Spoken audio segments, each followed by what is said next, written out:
আজকে চলে গেছিলাম চাকদার একটি বিখ্যাত বিরিয়ানির দোকান, the biryani plaza. Fine dining multi cuisine কিন্তু রেস্টুরেন্ট। তো এখানকার অ্যাম্বিয়েন্স তো খুবই সুন্দর।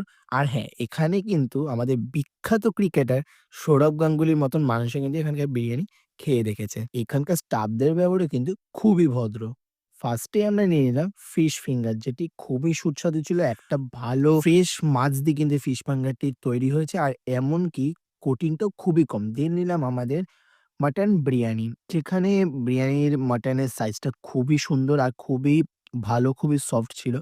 কিন্তু বিরিয়ানির রাইসটা একটু ড্রাই ছিল। কিন্তু আমার মনে হয় আরেকটু জুসি হলে ভালো হতো। দেন তারপরে আমরা নিয়ে নিলাম হচ্ছিল চিজ গার্লিক নান, যেটা একদম চিকেন ভর্তা দিয়ে একদম পারফেক্ট কম্বো ছিল একটা বলতে গেলে। খুবই সুস্বাদু লাগলো খেতে। আর দেন তারপরে এখানে ড্রিংকস এর মধ্যে আমাদের চলে এলো কিন্তু ব্লু লেগন আর ভার্জিন মোহিতো। দুটো খুবই ভালো ছিল। নলেন গুড়ের আইসক্রিমটা সত্যি এত অসাধারণ ছিল, মুখের মধ্যে নলেন গুড়ের একটা ফ্লেভার যেন অসাম ভাবে ব্লাস্ট করছিল। খেতে খুবই দুর্দান্ত ছিল। তো বন্ধুরা, দেখা হচ্ছে নেক্সট একটা শর্টস এ। আজকের জন্য বাই বাই।